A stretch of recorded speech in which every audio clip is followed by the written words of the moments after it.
বনের পাশে এক কুঁড়ে ঘরে কৃষক সেলিম ও তার মেয়ে সালমা বসবাস করে। স্ত্রী মারা যাওয়ার পর থেকেই সেলিম চিন্তায় ডুবে থাকে, কেমন করে বিয়ে দেবেন তার সুন্দরী মেয়েকে। সালমাটার জন্য দিন রাত মন কেমন করে। এত সুন্দরী গুণবতী মেয়ে, কিন্তু বিয়ের জন্য যাদের কাছে যায় সবাই তো টাকার কথা বলে।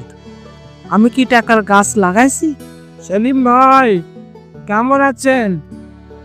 দেখছি গুমলাম মুখ হইয়া বসে আছেন। কি আর বলি চাচা, সালমার বিয়েটা নিয়ে মাথা খারাপ হয়ে গেছে। যেই পাত্রে আইছে টাকা চাই, গাড়ি চাই, আমি কি দিতে পারবো এগুলো? চায়ের দোকান, বিকেল বেলা গ্রামের লোকেরা আড্ডা দিচ্ছি। সেলিম ভাই, আজকাল তেমন দেখা যায় না আপনাকে। কি আর বলি ভাই, চায়ের কাপ হাতে নিলেও মনে হয় শান্তি নাই। বিয়ের জন্য এত প্রস্তাব আসে, সবাই শুধু লোভের কথা ভাবে। আপনার মেয়েকে তো আমরা সবাই চিনি। সালমা তো দুনিয়ার সেরা মাইয়া। আল্লাহ নিশ্চয়ই ভালো কিছু ঠিক করে রাখছেন। সালমা ঘরের কাজ করছে, এমন সময় সেলিম ঘরে ফিরে আসে। সালমা মা, একটু শুনে যা। আজ আবার এক পাত্রের কথা উঠলো, কিন্তু তারাও অনেক চাহিদা জানালো। আব্বা, তুমি এত চিন্তা করো না, আমি বিয়ে করব, কিন্তু তুমি তো আছো, তোমাকে কে দেখবে?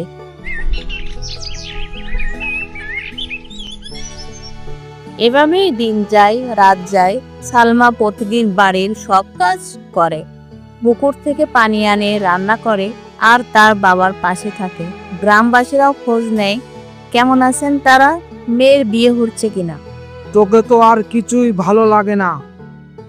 তোর বয়স হয়েছে, এখন একটা ভালো রাজকুমারী খুঁজে বিয়ে করে রাজ্যের দায়িত্ব নিতে হবে। বাবা, আমি এমন কাউকে বিয়ে করতে চাই যে শুধু রাজকন্যা নয়, হৃদয়ে সত্যিই ভালো মানুষ। কেবল গহনা পরা রাজকুমারী নয়, আমি নিজের মতো করে খুঁজে বের করব আমার জীবন সঙ্গিনী। রাজপুত্র তার ঘোড়ায় চড়ে বনের দিকে বের হয়। আশেপাশে ঘন গাছপালা, পাখির ডাক। হঠাৎ সে এক সরু পথ ধরে চলে আসে এক বনের প্রান্তে। সালমা পুকুরে পানি দিচ্ছে, তার চোখে শান্তি। রাজপুত্র গাছের আড়াল থেকে দেখেন। কে মেয়ে? তার চোখে কি অদ্ভুত আলো, এত সরলতা, এত সম্মোহনী সৌন্দর্য। সে তো এক রানী হতেই পারে। রাজপুত্র এগিয়ে এসে সালমার পাশে দাঁড়ায়। সালমা কিছুটা ভয় পেয়ে তাকায়। ভয় পেও না, আমি একজন পথিক মাত্র। তোমার নাম জানতে পারি? আমার নাম সালমা, আমি এই গ্রামে একজন কৃষকের মেয়ে। তুমি যে কারো কন্যা হও না কেন, তুমি সেই মানুষ যাকে আমি খুঁজছিলাম। কি বলছেন আপনি? আপনি কে? আমি এই রাজ্যের রাজপুত্র। আমি রাজপ্রাসাদে জন্মেছি ঠিক, কিন্তু আজ আমি তোমার চোখে সেই জীবনের সত্য রূপ দেখেছি। আমি তোমার বাবার সঙ্গে দেখা করতে চাই। সেলিমের কুঁড়ে ঘরে রাজপুত্র আসেন সালমাকে সঙ্গে নিয়ে। সেলিম আশ্চর্য। হুজুর, আপনি আপনি এখানে? আমার মেয়ে কি কোনো ভুল করেছে? না চাচা, আপনি ভাগ্যবান। আপনার মেয়েকে দেখে আমি বুঝেছি কি এক মহৎ মনের মানুষ সে। আমি তাকে বিয়ে করতে চাই, রাজার পুত্র হিসাবে নয়, একজন মানুষ হিসেবে। আল্লাহ, আমি তো ভাবতাম আমার মেয়ের বিয়ে কোথায় দিব। আপনি নিজে এসে সে কথা বলেছেন। আমার গরিব ঘরে আপনার মতো লোক এলেন। তুই আমার গর্ব মা। আজ থেকে তুই শুধু আমার মেয়ে না, তুই এই রাজ্যের ভবিষ্যৎ রানী।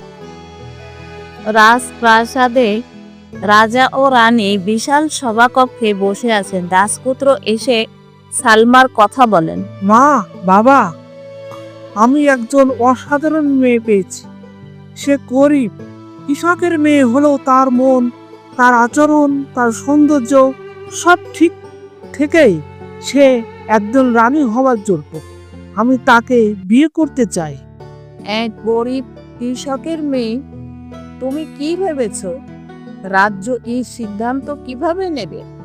আমি রাজার সন্তান হলেও মানুষ হিসাবে সঠিক পছন্দ করেছি।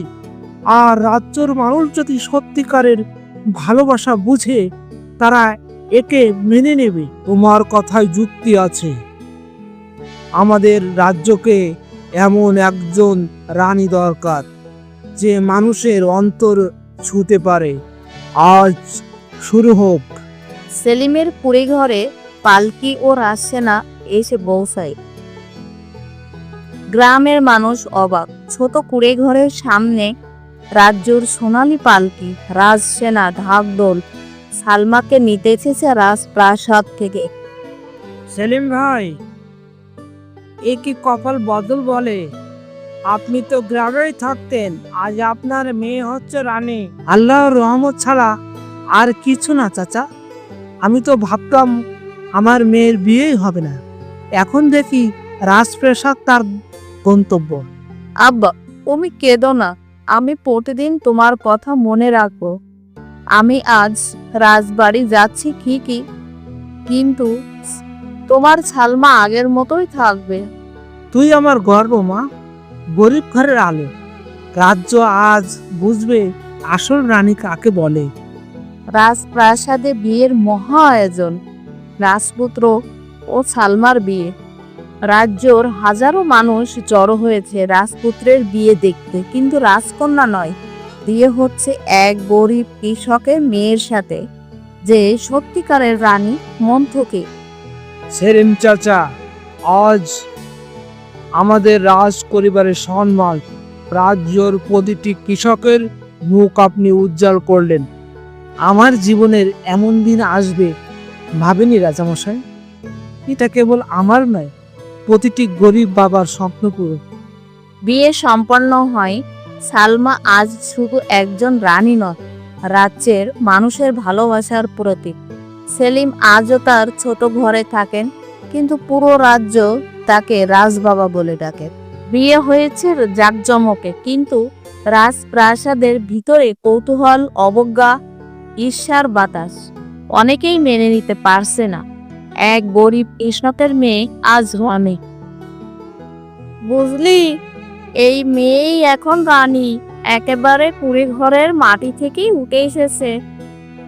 আসল রানীরা তো গহনা পরে হাতে। ওর চেহারা সুন্দর, রানীমার মতো ভাব আছে নাকি?